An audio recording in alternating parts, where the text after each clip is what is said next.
Welcome, everyone, to our Friendship Society program. We are so glad to see you all.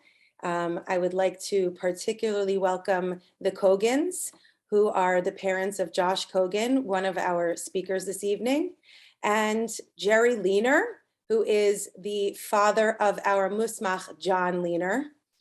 And we have the Liebrans from DC, and Aaron from Baltimore, if I remember correctly, Jerry Shechman from DC, and Bashi Packer from Potomac. So welcome, everybody. I want to introduce you to my colleague, Noya Levy, who is with us this evening. She's our Director of Finance and Fundraising Operations. And I will now turn the program over to my other colleague, Rabbi Yonah Berman. Hi, everyone, and welcome. It's great to see you all and to be with you tonight. I want to share with you, my other screen is on. Hold on one second. There we go. I want to share with you a family artifact. This is a Megillat Esther, that my grandma, Aleha HaShalom, brought with her from Poland in 1938. She was the last member of her family to leave Poland before the war. And this is a Megillah that belonged to her father. I'm sorry about the virtual background, it's hard to see it. This is a Megillah that she brought with her. And it's a Megillah that we read every year on Purim in our family. It was her father's Megillah. I'm named for him. And at some point, I became the bearer of this Megillah, and I take it with me. I've read it in different countries. I've read it in Cuba. I've read it in Canada. I've read it in the United States. And when I read it, I think about the fact that while for many of us on this call and perhaps others, Judaism feels very much like it's based here in New York, in the Golden Medina in the United States or in Israel. The reality is that there is Judaism throughout the world, and there's a powerful, powerful Judaism with traditions that are in many cases different and beautiful and diverse. And our yeshiva, in many ways, embraces people from all over the world, Judaisms, various kinds of Judaisms, various traditions of Judaism that come from different places in the world. When I was in yeshiva, I think it was we had our first foreign student, Rabbi Sorin Rosen, was in my graduating class. He was from Romania. He now lives in Montreal, actually. And it was so powerful to be in yeshiva with him. And we were wondering, what's this guy doing here? What's he gonna do? Where's he gonna go?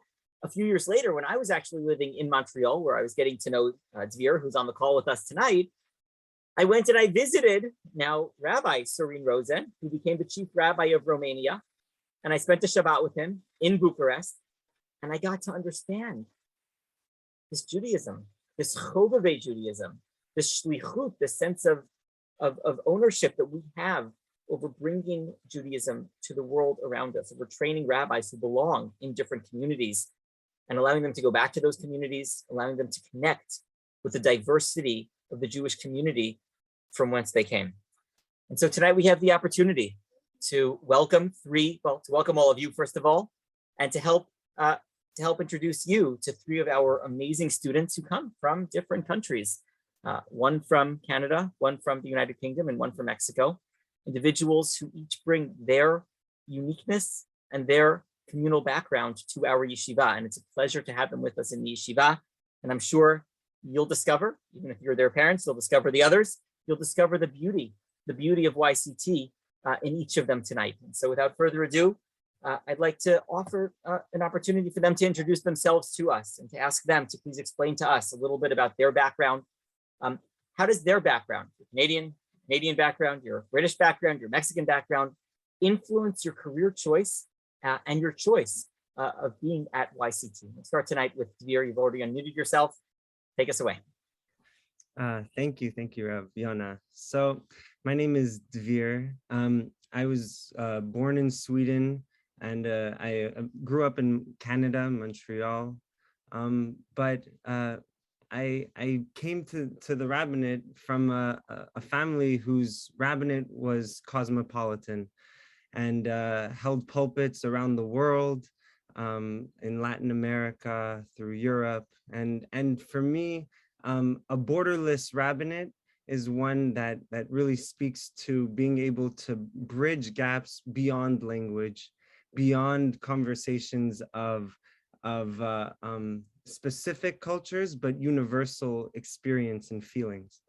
And I feel like Chovevei, outside of my own family, my grandfather and like father and father and father and father of rabbis, when I broke out of that environment and I looked towards rabbinic role models outside of my family, I was in elementary school looking at Rav Yonah and his colleague Rabbi Shire, and I was so enamored by a caring rabbinate. And Chovevei to me brings out the Ahavas Yisrael like no other yeshiva, where the love of human beings doesn't speak on the boundaries of borders, but speaks in the boundaries of the heart.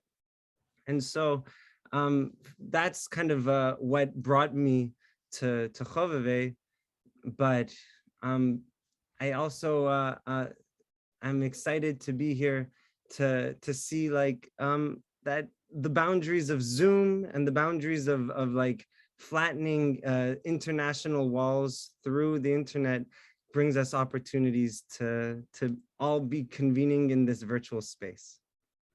Vera, maybe you could just tell us 1 minute about the virtual space that you've created with the Amen Institute. Give us a minute on that, please.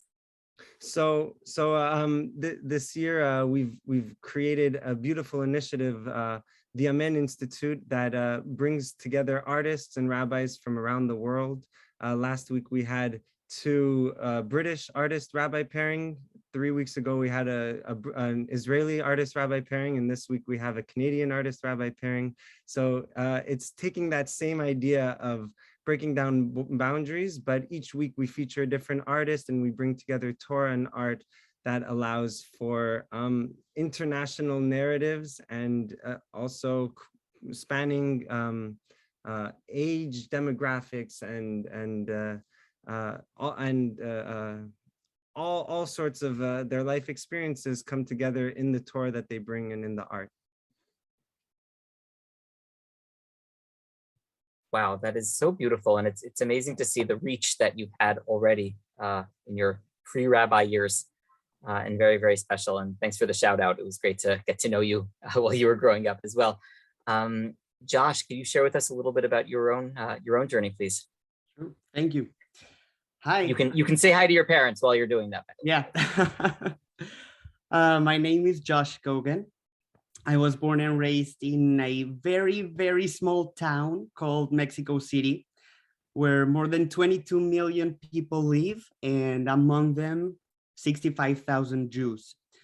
In 2012, my family and I moved to Akron, Ohio, and I studied Jewish studies and history at Kent State University.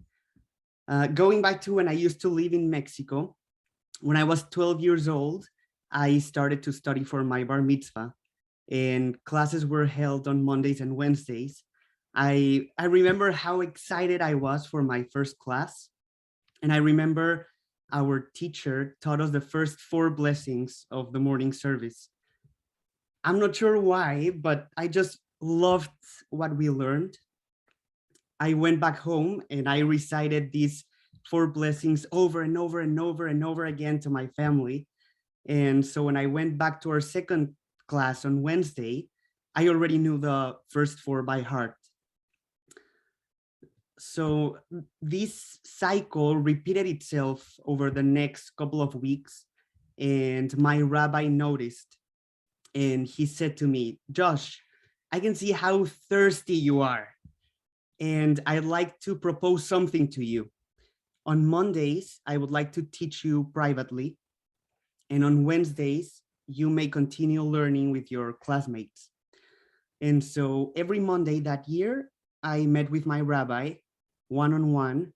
We talked, we learned, and through those private lessons, I was able to see my rabbi be a rabbi. I fell in love with what he did and how he did it. And I told him, I want to be like you. When I grow up, I want to be just like you. Now, I believe my Mexican background influences my career choice and my choice of YCT, because a very big part of Mexican culture is family. And I'm a big, big family person. I was looking for a school that would feel like a family, and I found it. And I'm also looking for a career that will make me feel like I'm surrounded by family. And there's no greater family than the Jewish people. We're all one big family. So there's no better career choice for me than serving God and my Jewish family. Thank you. And Josh, just a quick follow-up. Ruti reminded me recently that you don't just speak Spanish and English, but there's another language you speak as well. Maybe share a quick second about that with us as well. Sure. Well, besides also Hebrew, Yiddish. I speak Yiddish. Yiddish is very big in Mexico. It was kept for many, many years. And I actually went to the same Jewish day school that both my parents went to and my four grandparents.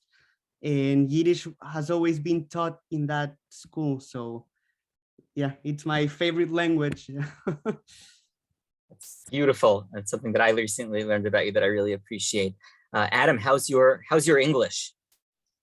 I mean, I think underratedly, I found the British accent can be one of the harder ones to understand, despite speaking the same language. So I will make sure to speak particularly slowly and clearly tonight.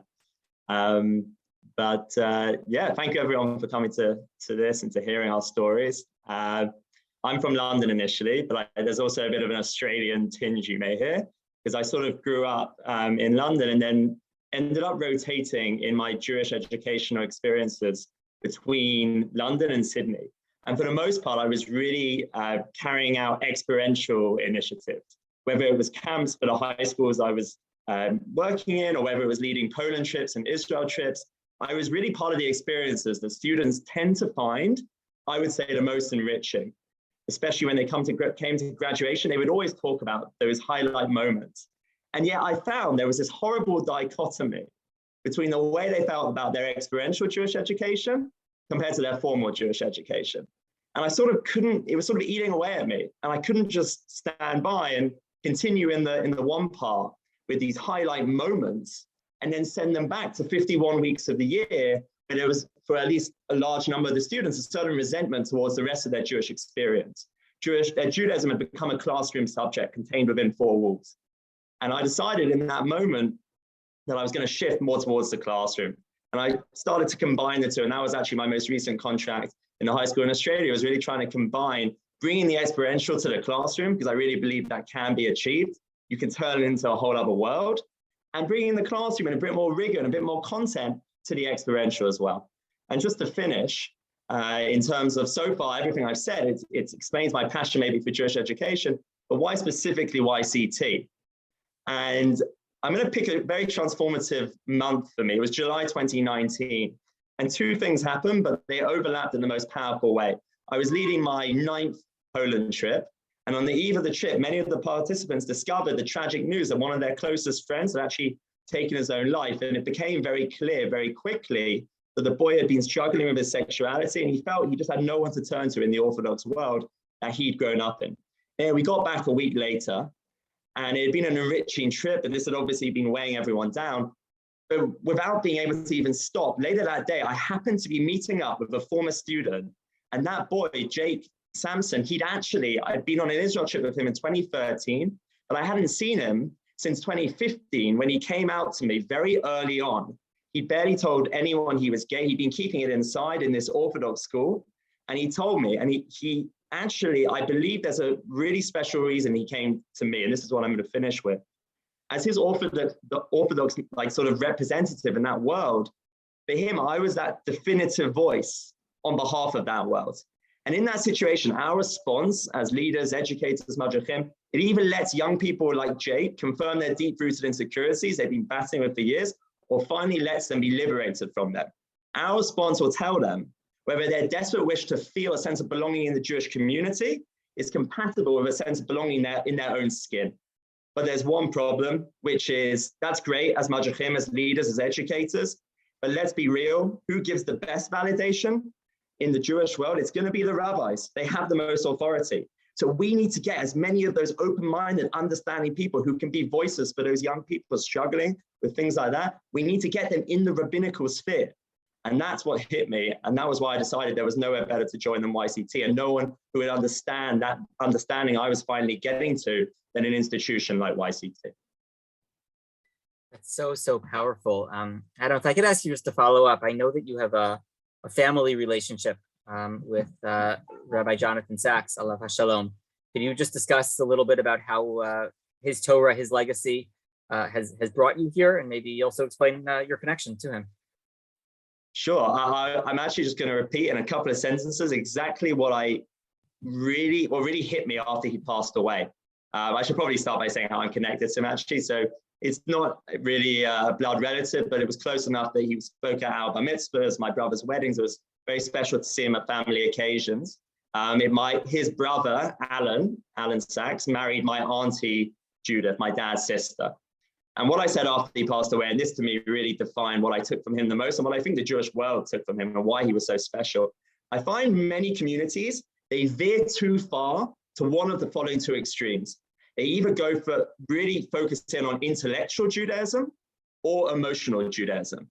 And they really delve into more of a Kiruv approach or a Chinuch approach, more text-based or more an inspirational moment or a tish or something like that. Well, Rabbi Sachs, I really think, stood out by having, and by the way, I did not know Rabbi Berman was going to ask me this question. I just, from the heart, so much feel this about Rabbi Sachs. He really was one of the rare cases of someone in that rabbinical space who was able to combine the two, to trigger inspirational, amazing moments that could start someone's journey, but then back it up with content, with detail that would really back up the inspiration as well. Beautiful. Thank you. And I think there's a lot in what you said that's important for all of us to think about and really help us understand why we're here. I mean that.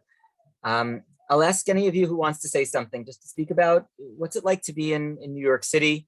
What's something you're enjoying about YCT this year? We just came back in person this week after a month of Zoom. So it's nice to have people in the Beit Midrash again. Please share. Anyone who wants to unmute themselves, go ahead, guys.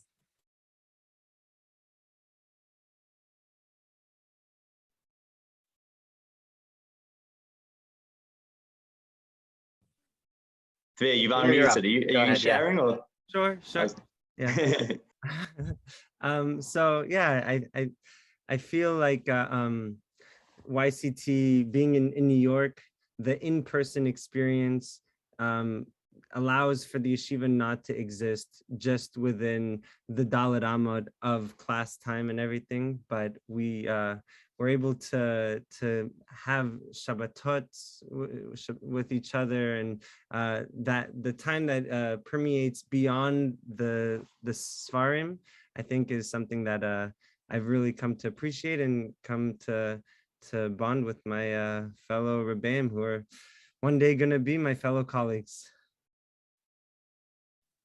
I'll just add, I mean, that's an amazing lens on the students. I just want to add something about the Rebbeim as well, who are our current Rebbeim. I felt that so often you see educators who have a narrative and they're determined to just go on that journey through the session or through the class. And they want to hear what you have to say, but they sort of acknowledge it and then they're back to what they want to share kind of thing. I felt that in YCT, the way the Rebbeim are so open to what we have to share, but also are going to push back against us, which is a way of showing you care and you value what's being said. And that for me is a microcosm of YCT. Like, we're open-minded, but we're intellectually honest as well, and we push back when we feel the need to. That for me has been a real standout thing about the Rebbeim. Thank you. I'll be sure to share that at our next Rebbeim meeting, because we always welcome positive feedback. So thank you. And I'll say that is something that I remember when I was in the yeshiva as well. Really the partnership between Rebbeim and students and staff and really all of us together. And I will tell you that the narrative that I like to share with the students is that you are our future colleagues. And that's really become true as I've watched students of mine now at the yeshiva go out and take on careers in the rabbinate, the opportunity to continue to work with them and to sometimes be there for them and sometimes have them there for me is very, very powerful. Tell us about your internships. Where are you interning this year? What's exciting? I know it's a strange year a little bit and people have had some challenges, but in general, it's really such a wonderful opportunity. And I'll also say that some of you are interning with YCT Musmachim in the field with our alumni. So maybe share a little about that. Whoever would like to jump in, go ahead. Josh, go ahead. I'm an intern at Hunter College, and I've been working with Rabbi Jonah Geffen. And it's been really fun to go to Hunter every Thursday and work with them and the Hillel team. And we've done a lot of activities, and I've met with students, and I've had some incredible conversations with the students, and we go out and get coffee, and I've learned a lot, and it's been really a great experience for me.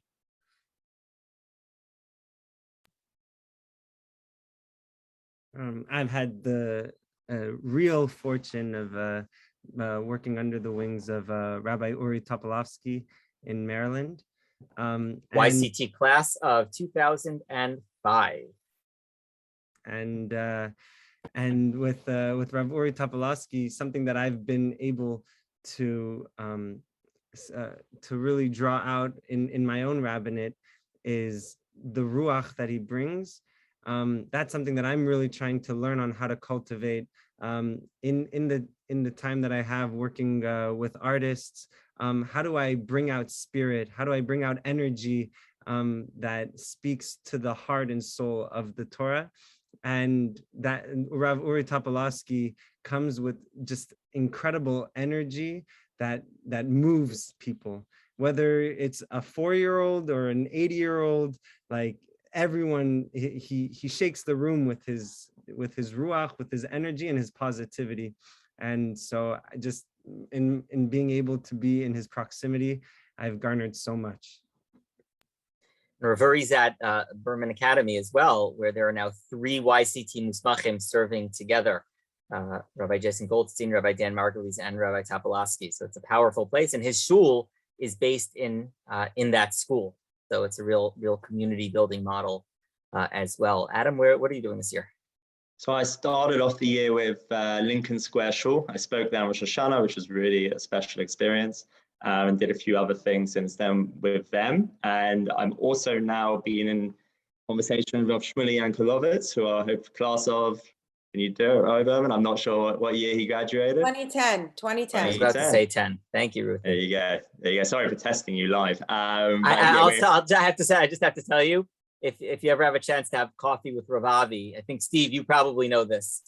He will go through, Ruti has the pictures in her office. Ravavi will go through in his head every single class and go through and say, this one is here, this one is there. It's very impressive. 143, I think, officially we have, plus some extras running around. It's very impressive. Anyways, well, please God, Adam, go ahead. No, please God, we'll be working together on some projects of his in New York as well in the coming months. So that should be exciting as well. Yona, can I add something? This is Steve. Yeah, sure.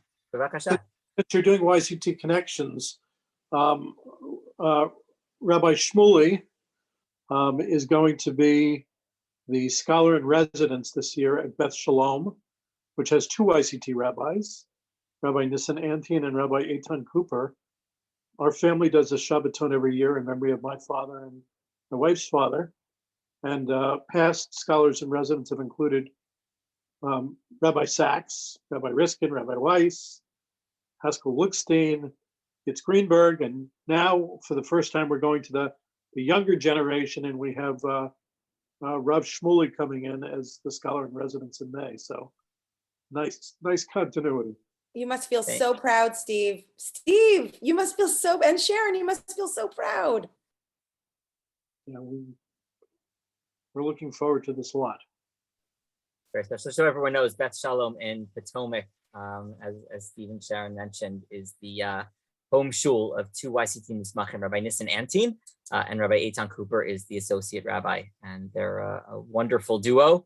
And Rav Eitan's learning a lot being there as the associate rabbi, and Rav Nissen has been there for quite a number of years now. He started off as the associate rabbi, took over the senior rabbi position, and the shul continues to grow, and just they're bringing so much Talmud Torah and Chesed and environmentalism. Every time I talk to them, they're doing more. They just keep doing more and more. As Ravavi would say, la'ela ula'ela, higher and higher. Really an inspiring example of YCT rabbis in the field. Just a final question that I'll ask each of you, and I'll ask you to sort of free associate a little bit. What's your Torah? what's the Torah that you are building right now that you want to bring to the world around you? It doesn't have to be radical. What's on your mind? What are you thinking about in this moment that you want to build yourselves up while you're at YCT to bring to the world? And after that, I'll just say, if the audience, if you have any questions, our participants, feel free to jump in afterwards as well. But in the meantime, I'll just ask Adam, Josh, Dvir, what is your Torah?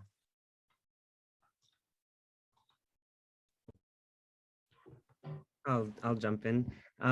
For me, I always go back to a Zohar that talks about at Har Sinai, there wasn't one Torah that was received, but 600,000 individual Torahs. And I feel very disheartened sometimes that people don't allow themselves to bring themselves to the conversation with the rabbis, and the Torah then ends up being fossilized in a past. And I want people to breathe vitality, their own ideas and their own interpretations, and to create art and to create poetry and to create life of culture. That Jewish Torah and art is vital in our everyday life and speaks not only to medieval Jewry, but speaks to the 21st century, speaks not only to the 21st century globally, but to the 21st century in this residence and in someone else's house. And what's the Torah that comes out to them? That's the Torah that I want to be able to teach, and I want to empower people to be able to feel like they can join in on that project. The conversation of Sinai that continues. We read Yitro a couple of weeks ago, and the idea of Ish echad b'lev echad, for that one moment we were all there together, but then it splinters out and it goes forth, and the Torah goes forth, and of course our participants from going forth around the world, the same thing. Thank you, dear. That's so beautiful. Adam, you unmuted yourself. I guess you're ready to go. I'm ready to go. For me, it might sound a bit simplistic, but it's anytime psychology is attached to Torah learning, and I didn't even study psychology. I'm an amateur here, but for so many of my divrei Torah, I go looking into studies to see when the human brain comes into it, and when, especially for young people, they get to see a certain legitimacy from the way that we work and the way we act in certain ways because of how our brains work, and psychoanalyzing these characters in Tanakh, realizing how much Torah actually helps us develop theories that, there are things that Ibn Ezra discovered 500 years ago that psychologists were only coming to realize 60, 70 years ago through this analysis. And I found that young people get so frustrated sometimes by these stories they hear when they're kids, Jews leaving Egypt, the Purim story. And it's because they hear it like a fairy tale.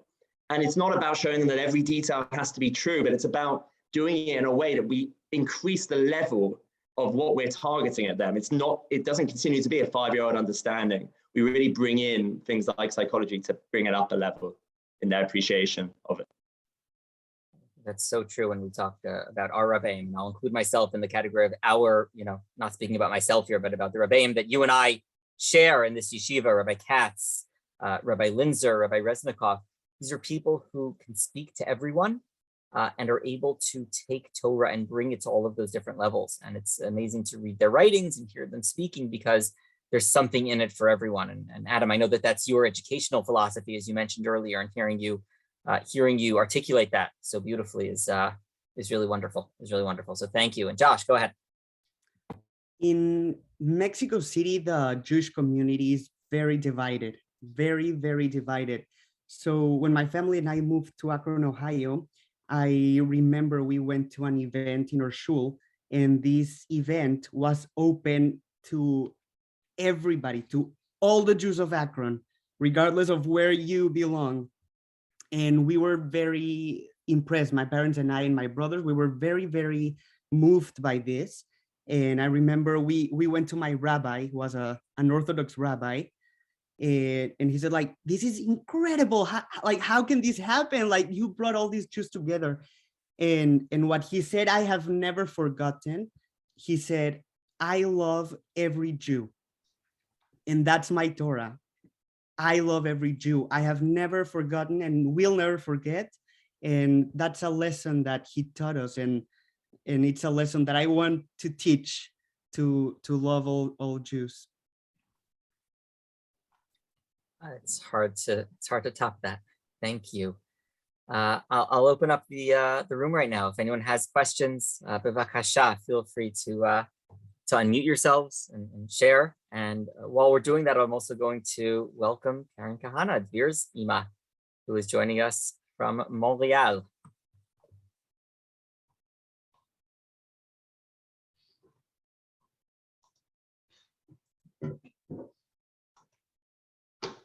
Well, I have a question. If no one in the audience is going to ask it, I'm going to ask it.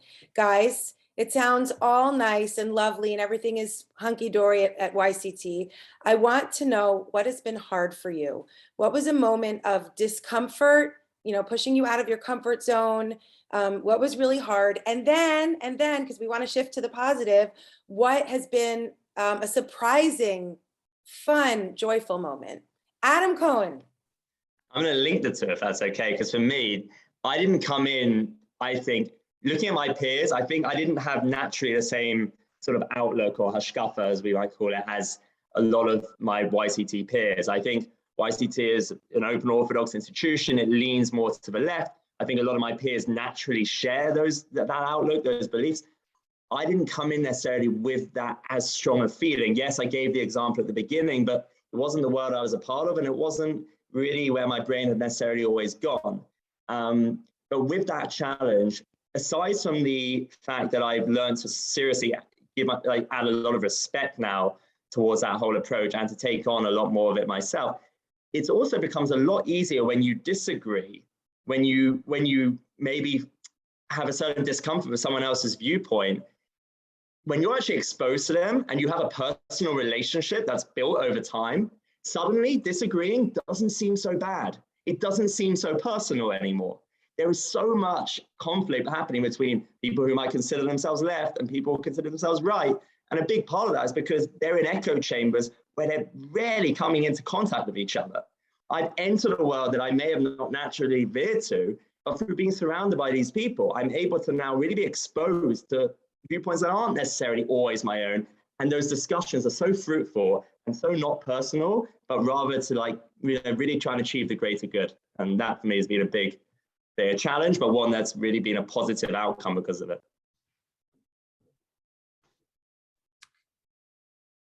I'll jump in. And something that's been challenging is YCT 2.0. I came in with in the middle of the tremors of the floor beneath me shaking and shifting, and YCT undergoing a radical transformation. And it's been interesting and very fruitful to not only be part of that experience, but I think when people stagnate and when institutions kind of stay the same and follow what was 5-10 years prior, then there isn't growth.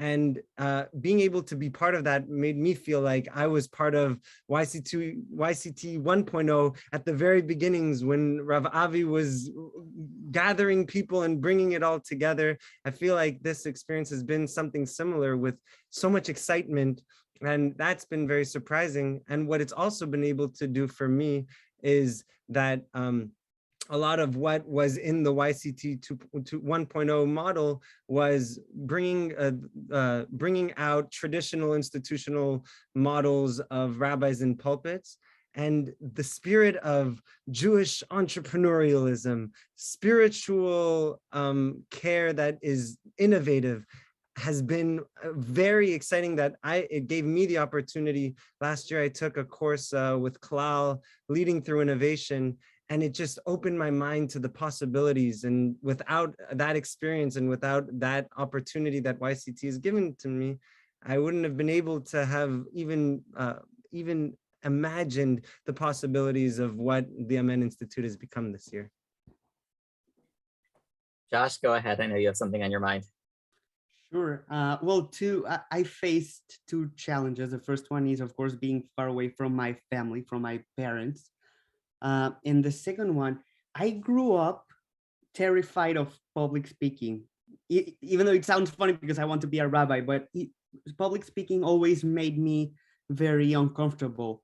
So in school, by giving divrei Torah, I have learned that discomfort is a wise teacher and growth can only happen in a state of discomfort.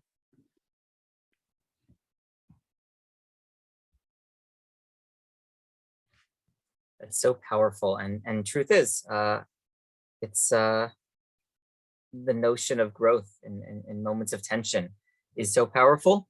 And whatever fear, I'll just say this in front of everyone, whatever fear you may have of public speaking, you do it really well.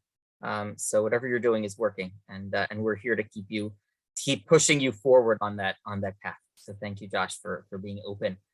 And I didn't just say that because it would make your parents smile. Yeah, Steve, go ahead.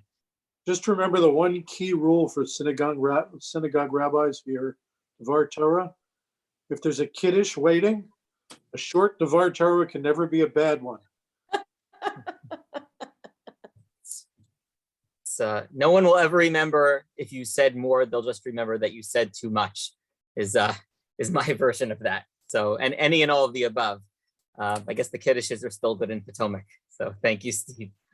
I want to end just with a quick thought that as I've been thinking about everything that we're hearing tonight, which is that tonight is, of course, the first night of Adar, and we have two Adars this year, which is really an opportunity to feel a sense of double simcha. And this is Adar Aleph, the first Adar. There is no celebration. There's no Purim this month. We have to wait another 44 days or so until Purim, which yes means that there's about 73 shopping days left till Pesach. Sorry, everyone. The reality is that means that we get to fill this month up. It is up to us, just as we are the ones who are the owners of the Jewish calendar. We'll learn when it comes to Rosh Chodesh Nisan 2 months from now. HaChodesh Hazeh Lachem Rosh Chodeshim. It's up to us. What do we do with this? We are the free people, the free Jewish people who make our calendar, who make our legacy what we make it, who take our tradition and bring it to the world, and hopefully have amazing rabbis who bring us along the way there. My question for all of us to think about tonight is, how do we continue to encourage these amazing people on their voyage as they keep going forward? And along those lines, to remind us that we'll have the opportunity to celebrate them, to celebrate our musmachim, to learn about YCT's Torah going forward on April 3rd at our annual evening of celebration. You'll be receiving more information about that soon. In the meantime, I want to thank Noya, Ruti, everyone on the YCT staff and the YCT administration and on our Rabbeim, and our amazing students for making tonight possible. Thank all of you for being here and hopefully for being inspired along with me. I know I was by everything that we learned tonight about Adam, Josh, and Dvir. So thank you, Adam, Josh, and Dvir. We can't wait to see you as rabbis and all that you have already done and all you continue to do for Am Yisrael. So I wish everyone a Chodesh Tov. Everyone should stay safe and healthy, and we can't wait to see you again soon. Thank you all for being here.